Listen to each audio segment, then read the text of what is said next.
नमस्कार विद्यार्थी मित्रांनो, स्वागत आहे तुम्हा सर्वांचं महा एक्झाम पॉईंट आपल्या एज्युकेशनल यूट्यूब चॅनलवरती. तर विद्यार्थी मित्रांनो, आपण आजच्या व्हिडिओमध्ये एफ-डी एक्झाम संदर्भाचा एक सर्वात महत्त्वपूर्ण टॉपिकवर आधारित आपण अतिशय महत्त्वपूर्ण परीक्षा दृष्टिकोनातून काही प्रश्न आपण पाहणार आहोत. जो की आपला टॉपिक जो आहे माहिती अधिकार अधिनियम 2005, जो की तुम्हाला अभ्यासक्रमामध्ये सर्वाधिक याच्या टॉपिकवर प्रश्न तुम्हाला विचारले जातात. कारण का हा टॉपिक जो आहे खूप कमी प्रमाणामध्ये याचं स्टडी मटेरियल आहे, पण जास्तीत जास्त प्रश्न जे की तुम्हाला परीक्षेमध्ये यावर विचारले जातात. त्या अनुषंगाने आपण आपला आजचा व्हिडिओ हा बनवलेला आहे. तुम्ही एफडीएच्या कोणत्याही पोस्टसाठी अप्लाय केला असेल दोन्हीपैकी, त्या दोन्हीसाठी तुम्हाला यावर परीक्षेमध्ये प्रश्न पाहायला मिळणार आणि मिळणारच असेल. त्यामुळे तुम्हाला जर ती प्रश्नांची उत्तरे अचूक पद्धतीने निवडायची असेल तर आजचा व्हिडिओ हा आपला तुमच्यासाठी अतिशय महत्त्वपूर्ण असणार आहे. त्यामुळे व्हिडिओला शेवटपर्यंत आणि काळजीपूर्वक पहा. तर मित्रांनो, या पार्टमध्ये आपण जो काही आरटीआय ऍक्ट 2005 आपण पाहणार आहोत. तर पार्ट 2 मध्ये देखील तुम्हाला जे एमपीएससी ऍक्ट आहे 2015चा तो देखील आपण त्यामध्ये कव्हर करणार आहोत. कारण का आपल्याकडे परीक्षेसाठी अवघे काही दिवस शिल्लक राहिलेले आहेत आणि जे विद्यार्थ्यांनी आपलं काही स्टडी मटेरियल घेतलेलं आहे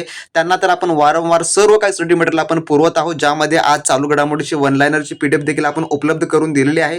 तर ज्या विद्यार्थी मित्रांनी स्टडी मटेरियल घेतलं आहे या परीक्षेच्या अंतिम दिवसांमध्ये, कारण का 15-20 दिवस आहे तुमच्याकडे अजूनही, तर ज्या विद्यार्थ्यांनी स्टडी मटेरियल घेतलं नसेल तर त्यांनी मिळवून घ्या आणि ज्यांनी घेतलेलं आहे त्यांनी जे काही आपण आज ही ऍक्टची पीडीएफ मागत आहोत तर ऍक्टची पीडीएफ आणि तुम्ही वन लाइनरची पीडीएफ आपल्या सेलरला मेसेज करून सर्व काही मिळवून घ्या. कारण का शेवटच्या दिवसांमध्ये तुम्हाला हे अतिशय महत्त्वपूर्ण असणार असेल. तर चला मित्रांनो, पाहू आपण या व्हिडिओमध्ये आरटीआय ऍक्टचे सर्व काही 2005 संदर्भाचे प्रश्न. तर यामधला प्रश्न क्रमांक 1 असा आहे, जो की प्रश्न पहिला, जगात सर्वात प्रथम आरटीआय ऍक्ट कोणत्या देशात लागू करण्यात आला? तर जगामध्ये जे आहे जे की सर्वात प्रथम आरटीआय ऍक्ट कोणत्या देशात लागू करण्यात आला, तर याचं उत्तर आहे जे की स्वीडन, जे की ऑप्शन नंबर ड हे याचं उत्तर होणार असेल. त्यानंतरचा प्रश्न आपला पुढील असा आहे, प्रश्न क्रमांक 2, आरटीआय ऍक्ट स्वीडन या देशात कोणत्या साली लागू करण्यात आला? तर याचं उत्तर जे आहे ते आहे ऑप्शन नंबर डी, जे की 1766 साली जे आहे थोडक्यामध्ये स्वीडन या देशामध्ये आरटीआय ऍक्ट जो की लागू करण्यात आलेला होता. त्यानंतरचा पुढील प्रश्न असा आहे, भारतात आरटीआय निर्मितीला कधी चालना मिळाली? तर भारतामध्ये जे आहे थोडक्यामध्ये आरटीआय निर्मितीला,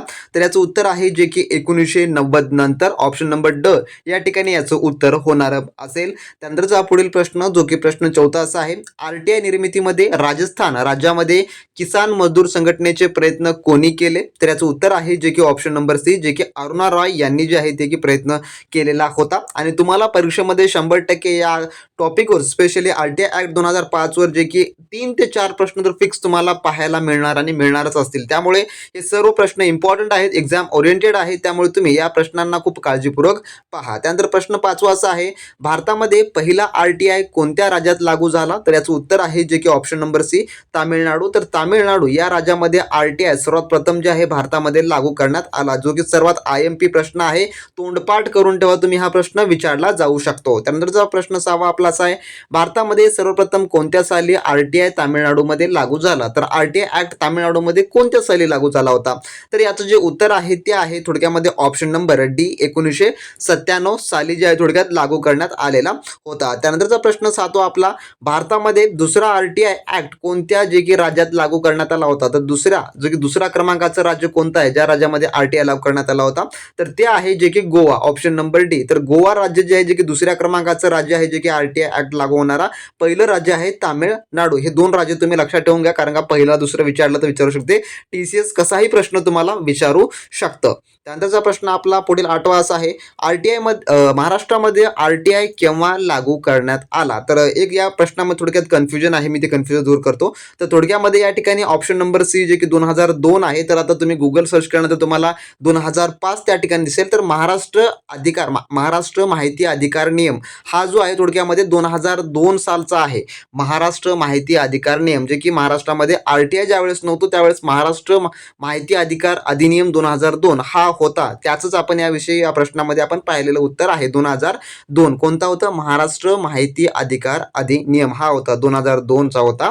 तर बाकी जे आहे जे की जो आरटीआय जो आहे जो की ऑल स्टेटमध्ये लागू झालेला तो 2005 साली लागू करण्यात आलेला आहे. हे लक्षात ठेवून घ्या, थोडक्यात कन्फ्युजन होण्याचं काही नाही. महाराष्ट्र माहिती अधिनियम 2002 हा या प्रकारे आहे. आहे. त्यानंतरचा प्रश्न 9 आपला, माहिती अधिकारचा मसुदा कोणाकडे तयार करण्यास देण्यात आला? तर याचं उत्तर आहे जे की ऑप्शन नंबर डी, जे की प्रेस काउन्सिलकडे जे आहे तो देण्यात आलेला आहे. त्यानंतरचा प्रश्न आपला 10वा, आरटीआय बाबत समिती कॉमकॉज संस्थेचे प्रमुख कोण होते? जे की समिती कॉमकॉजचे, तर याचं उत्तर आहे जे की HD शेरी, ऑप्शन नंबर बी या ठिकाणी याचं उत्तर होणार आहे. त्यानंतरचा प्रश्न आपला 11वा, संसदेत आरटीआय कधी पास करण्यात आला? तर याचं जे उत्तर आहे ते आहे ऑप्शन नंबर जे की सी, 26 डिसेंबर 2002 रोजी संसदेत आरटीआय जो की ऍक्ट जो आहे जो की पास करण्यात आला. ऑप्शन नंबर या ठिकाणी जर मित्रांनो तुम्ही अजूनही अन्न व औषध प्रशासन विभाग भरती 2024 या मित्रांनो परिपूर्ण तयारीसाठी आपले मित्रांनो टीसीएस पॅटर्न आधारित अतिसंभव प्रश्न संच नोट्स मित्रांनो तुम्ही तांत्रिकी मिळवणार असाल तर मित्रांनो लगेच तुम्ही आपल्या व्हॉट्सअप सलशी कॉन्टॅक्ट करून मित्रांनो मिळवून घ्या, ज्यामध्ये तुमचा A to Z अभ्यासक्रम मित्रांनो कव्हर होणार आहे. ज्या प्रकारे आपल्या टेस्ट सिरीज मधले मित्रांनो DFSL एक्झाम मध्ये 100% प्रश्न विचारण्यात आले होते, त्याच प्रकारचे मित्रांनो आपण FDA साठी देखील मित्रांनो एकदम उत्तम व चांगल्या श्रेणीचं मित्रांनो तुमच्यासाठी स्टडी मटेरियल घेऊन आलेलं आहे. मित्रांनो जर तुम्ही याचा अभ्यास केला तर मित्रांनो तुम्हाला कोणतेही एक्सपेन्सिव्ह कोर्सेस लावण्याची गरज नाही मित्रांनो, किंवा तुम्हाला कोणतेही मार्केटमधलं बुक्स खरेदी करण्याची मित्रांनो अजिबात गरज पडणारी नाही. यामध्ये मित्रांनो तुमचा आपण A to Z अभ्यासक्रम कव्हर केला आहे, ज्यामध्ये मराठी व्याकरण, इंग्लिश ग्रामर, सामान्य ज्ञान, बौद्धिक चाचणी व त्यासोबतच तुमच्या पदानुसार मित्रांनो तांत्रिकी देखील आपण त्यामध्ये कव्हर केलेला आहे. जर मित्रांनो तुम्ही फक्त याचाच जरी अभ्यास केला मित्रांनो 100% तुम्ही याची मित्रांनो पदभरती जे आहे मित्रांनो तुम्ही होऊ शकता. आणि त्यासोबत मित्रांनो या ठिकाणी तुम्ही पाहू शकता की FDAचा आपण जे काही प्रिव्हियस इयर क्वेश्चन पेपर आहे ते देखील यामध्ये आपण इन्क्लूड केलेला आहे. FDAचा जो मित्रांनो अभ्यासक्रम आहे अन्न व औषध प्रशासनाचा तो देखील आपण यामध्ये इन्क्लूड केला आहे. त्यासोबत TCS चे जे काही अतिसंभव प्रश्न संच आहे त्याचा देखील आपण यामध्ये नमूद केलेला आहे. महत्त्वाच्या चालू घडामोडी देखील यामध्ये आपण इन्क्लूड केलेल्या आहेत. कमी वेळेमध्ये मित्रांनो तुमची 100% परिपूर्ण तयारी मित्रांनो यामध्ये होऊन जाणारी असेल तर मित्रांनो तुम्ही आतापासून तयार लागा. येणाऱ्या काळामध्ये तुमचा 100% अभ्यासक्रम हा कव्हर होणारा असेल मित्रांनो आणि तुम्ही 100% परीक्षेसाठी रेडी झालेले असाल. त्यासोबत म्हटलं मित्रांनो अॅनालिटिकल केमिस्ट व senior technical assistant specially MCQ question bank आपण तुम्हाला प्रोव्हाइड करणार आहोत, जे की मित्रांनो तुमच्या A to Z अभ्यासक्रमावर आधारित असणारा आहे. त्यासोबतच 2014 व 17 मध्ये जे यांचे पेपर झालेले आहेत दोन्ही पदाचे त्यामधले देखील आपल्याकडे MCQ व प्रश्न उपलब्ध आहे, पण ते देखील यामध्ये इन्क्लूड केलेले आहेत. यामध्ये तुम्हाला काय मिळेल मित्रांनो, तुम्हाला 10 टेस्ट सिरीज प्लस नोट्स व मित्रांनो तांत्रिकी 1000 प्रश्नांची मित्रांनो तुम्हाला MCQ क्वेश्चन बँक मिळणारे आहे. जर मित्रांनो तुम्ही याचा परिपूर्ण वेळ लावून अभ्यास केला तर मित्रांनो 100% तुम्ही ही परीक्षा जी आहे ती क्रॅक करू शकता. जर तुम्हाला हे घ्यायचं असेल तर आपल्या व्हॉट्सअप सेलरशी कॉन्टॅक्ट करून घ्या मित्रांनो. डिस्क्रिप्शन बॉक्समध्ये त्यांची ऑफिशियली लिंक आहे आणि मित्रांनो तुम्हाला घ्यायचं असेल तरच कॉन्टॅक्ट करा मित्रांनो, अन्यथा तुम्ही त्या ठिकाणी तुमचा व आमचा अमूल्य वेळ वाया घालू नका. तर मित्रांनो मिळवायचं असेल तर लिंक जी आहे डिस्क्रिप्शन बॉक्समध्ये दिलेली आहे, कॉन्टॅक्ट करून मित्रांनो लगेचच्या लगेच मिळून लगेच मित्रांनो तुम्ही तयार अजूनही आपलं FDA साठी असलेलं TCS पॅटर्न आधारित परिपूर्ण स्टडी मटेरियल घेतलं नसेल त्यांनी वेळ न वाया घालता लगेच तुम्ही आपल्या व्हॉट्सअप सेलरशी कॉन्टॅक्ट करून A to Z अभ्यासक्रम तुम्ही मागून घ्या व चांगल्या आणि उत्तम तयारी लागा. कारण का परीक्षेसाठी तुमच्याकडे अजूनही 20 दिवस उपलब्ध आहेत. या 20 दिवसामध्ये तुम्ही आपलं सर्व काही अभ्यासक्रम व्यवस्थितरित्या पार पाडला तरी तुम्ही ही परीक्षा क्रॅक करण्याचे 100% चान्सेस बनतात. ज्यांना ही परीक्षा क्रॅक करायची आहे त्यांनी आपलं स्टडी मटेरियल नक्की रेफर करा. डिस्क्रिप्शन बॉक्समध्ये त्याची लिंक दिलेली आहे. सर्व तुम्हाला एक्झाम ओरिएंटेड आणि ऑथेंटिक सर्व स्टडी मटेरियल त्या ठिकाणी प्रोव्हाइड करण्यात आलेलं आहे. तर ज्यांना एक्झाम क्रॅक करायचे आहे त्यांनी नक्की आपलं स्टडी मटेरियल रेफर करा. त्यानंतर आपला पुढील प्रश्नाचा आहे प्रश्न क्रमांक 12वा, RTI वर राष्ट्रपतीची मोहर कधी मिळाली? तर राष्ट्रपतीची जी परवानगी आहे ती कधी मिळाली? तर याचं उत्तर आहे ऑप्शन नंबर बी, जे की 15 जून 2005 साली जे आहे थोडक्यामध्ये यावर मोहर मिळाली होती. ऑप्शन नंबर ब या ठिकाणी याचं उत्तर होईल. त्यानंतरचा प्रश्न 13वा आपला, भारत देशात RTI जम्मू आणि काश्मीर वगळून केव्हा लागू करण्यात आला? तर या दोन स्टेटला वगळून जम्मू आणि काश्मीरला तर याचं जे उत्तर आहे ते आहे ऑप्शन नंबर सी, जे की 12 ऑक्टोबर 2005 साली जो आहे थोडक्यात लागू करण्यात आला. तर जम्मू आणि काश्मीर ह्या स्टेटला वगळून जे आहे बाकी ऑल स्टेटमध्ये जे आहे जे की या रोजी जो की लागू करण्यात आला. त्यानंतरचा प्रश्न आपला 14वा, RTI 2005 जो की ऍक्ट आता अधिनियम मध्ये एकूण किती कलमा आणि प्रकरणे आहेत? तर याचं जे उत्तर आहे ते आहे ऑप्शन नंबर ए, जे की 31 कलमे आणि 6 प्रकरणे आहे. तर ही PDF देखील तुम्हाला जर आपला कोर्स घेतला त्यामध्ये ही PDF देखील उपलब्ध करून दिली जाणार असेल आणि सर्व काही भविष्यामध्ये आपल्या PDF आहेत जे की एक्झामच्या दृष्टिकोनातून महत्त्वपूर्ण ते तुम्हाला सर्वच त्या ठिकाणी आपले seller time to time provide करत असतात. त्यानंतरचा प्रश्न 15वा आपला, जम्मू आणि काश्मीरमध्ये RTI ऍक्ट केव्हापासून लागू झाला? तर याचं उत्तर आहे ऑप्शन नंबर सी, जे की 2019 पासून जम्मू आणि काश्मीरमध्ये देखील हा ऍक्ट लागू करण्यात आला. त्यानंतरचा प्रश्न 16वा आपला पुढील, RTI 2005 अधिनियममधील कोणत्या कलमामध्ये समुचित शासन म्हणजेच की शासकीय किंवा शासन अनुदान घेणारी संस्था यांचा व्याख्या देण्यात आली आहे? तर याचं उत्तर जे आहे ते आहे ऑप्शन नंबर बी, जे की कलम 2 मध्ये. त्यानंतरचा आपला पुढील प्रश्न जो की प्रश्न क्रमांक 17 असा आहे, RTI 2005 अधिनियम मधील कलम 3 मध्ये काय सांगितलेलं आहे? तर याचं उत्तर आहे ऑप्शन नंबर बी, जे की सर्व नागरिकांना RTI असेल, म्हणजे राईट टू इन्फॉर्मेशन ऍक्ट मध्ये सर्वांना जे माहिती मागण्याचा अधिकार देण्यात आलेला आहे. त्यानंतरचा प्रश्न क्रमांक आपला पुढील 18वा प्रश्न असा आहे, RTI ऍक्ट 2005 नुसार सर्व प्राधिकरण वरील अबंधने 120 दिवसात आपली रचना, कार्य, कर्तव्य तपशील ठेवणे हे कोणत्या कलमामध्ये दिले आहे? तर याचं उत्तर आहे ऑप्शन नंबर डी, जे की कलम 4 मध्ये देण्यात आलेलं आहे. त्यानंतर 19वा प्रश्न, जनमाहिती अधिकाऱ्यांना पद निर्देशित करणे, 100 दिवसात जनमाहिती अधिकारी अपीलीय पद निर्देशन हे RTI ऍक्टच्या कोणत्या कलमेत समाविष्ट केले आहे? तर याचं उत्तर आहे ऑप्शन नंबर ए, जे की कलम 5 मध्ये. त्यानंतरचा प्रश्न 20वा आपला, माहिती मिळवण्यासाठी विनंती अर्ज करणे, नमुना, 10 रुपये कोड स्टॅम्प, BPL धारकांसाठी बिनाशुल्क हे माहिती अधिकाराच्या कोणत्या कलमामध्ये आहे?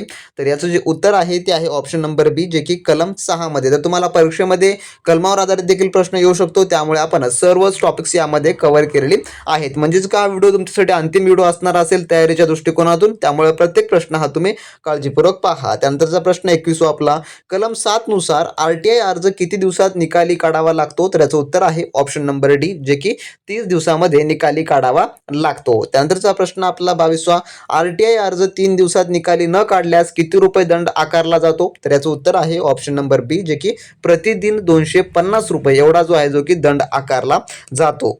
त्यानंतरचा आपला पुढील प्रश्न जो की प्रश्न 23वा असा आहे, RTI अधिनियम कलम 8 मध्ये काय नमूद केले आहे? तर याचं उत्तर आहे ऑप्शन नंबर जे की सी, माहिती प्रगट करणे बाबत जे की नमूद करण्यात आलेलं आहे. त्यानंतरचा प्रश्न 24वा आपला, विविक्षित प्रकरणी माहितीस नकार देण्याची कॉपी जे की राईटचे उल्लंघन कोणत्या कलमामध्ये नमूद केले आहे? तर याचं उत्तर आहे ऑप्शन नंबर थोडक्यात ब, जे की कलम 9 मध्ये करण्यात आलेलं आहे. त्यानंतरचा प्रश्न 25वा, माहितीचा अधिकार अधिनियम नुसार कलम 10 मध्ये काय दिले आहे? तर याचं उत्तर आहे जे की ऑप्शन नंबर सी, जे की प्रत्ययकरणिता जे की दिलेलं आहे. ऑप्शन नंबर सी या ठिकाणी याचं उत्तर असणार असेल. त्यानंतरचा 26वा प्रश्न, श्रेयस्थ पक्षाची माहिती 40 दिवसात द्यावी लागते हे माहिती अधिकाऱ्यांतर्गत कोणत्या कलमामध्ये दिलं आहे? तर याचं उत्तर आहे ऑप्शन नंबर बी, जे की कलम 11 मध्ये देण्यात आलेलं आहे. त्यानंतरचा 27वा प्रश्न आपला, माहिती अधिकार अधिनियम नुसार कलम 12 मध्ये काय दिलं आहे? तर याचं उत्तर आहे ऑप्शन नंबर सी, जे की केंद्रीय माहिती आयोग याबद्दलची माहिती दिलेली आहे. त्यानंतरचा प्रश्न 28वा आपला, केंद्रीय माहिती आयोगाची नियुक्ती कोण करतात? तर याचं उत्तर आहे ऑप्शन नंबर डी, जे की राष्ट्रपती हे जे आहे जे करतात.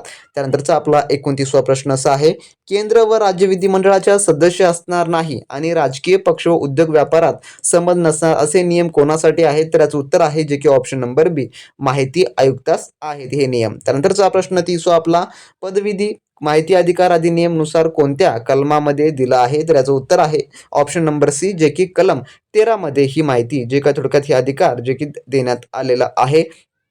त्यानंतरचा प्रश्न 31वा आपला, RTI ऍक्ट मधील 13व्या कलमेनुसार मुख्य माहिती आयुक्त पद धरणे नंतर किती वर्षापर्यंत राहते? तर याचं उत्तर आहे ऑप्शन नंबर जे की सी, म्हणजे की 5 वर्षापर्यंत किंवा वयाच्या 65 वर्षापर्यंत, हे दोन्ही याचे उत्तर आहेत. म्हणून ऑप्शन नंबर सी याचं ऑप्शन होणारा असेल, ए किंवा बी. त्यानंतरचा प्रश्न 32वा आपला, माहिती अधिकार अधिनियमनुसार पदावरून दूर करण्यासाठी कोणती कलम लागू होते? तर याचं उत्तर आहे ऑप्शन नंबर सी, जे की कलम 14 लागू होते. त्यानंतरचा प्रश्न 33वा आपला, RTI ऍक्ट नुसार राज्य माहिती आयोगाची स्थापना कोणत्या कलमानुसार होते? तर याचं उत्तर आहे ऑप्शन नंबर सी, जे की कलम 15 नुसार होते. त्यानंतरचा आपला पुढील प्रश्न जो की 34वा प्रश्न असा आहे, राज्य माहिती आयोगाची निर्मिती कोण करतात? तर याचं उत्तर आहे ऑप्शन नंबर थोडक्यात डी, राज्यपाल हे करतात. त्यानंतरचा आपला पुढील प्रश्न असा आहे जो की प्रश्न क्रमांक 35वा, तर राज्य माहिती आयोगामध्ये निवड कोण करतात? तर याचं जे उत्तर आहे जे की ऑप्शन नंबर डी, वरीलपैकी सर्वच, ज्यामध्ये एक विशिष्ट प्रकारचा व्यक्ती जो की निवड करू शकतो. त्यानंतरचा आपला 36वा प्रश्न, कलम 16 नुसार पदविधी शपथ कोण घेते? तर याचं उत्तर आहे ऑप्शन नंबर जे की सी, राज्यपाल हा जो आहे जो की घेतो. त्यानंतरचा आपला 37वा प्रश्न, उच्च न्यायालयाने चौकशीमध्ये दोषी आढळल्यास अथवा चौकशी दरम्यान निलंबित करण्याची तरतूद कोणत्या कलमामध्ये आहे? तर याचं उत्तर आहे ऑप्शन नंबर सी, जे की कलम 18 मध्ये आहे.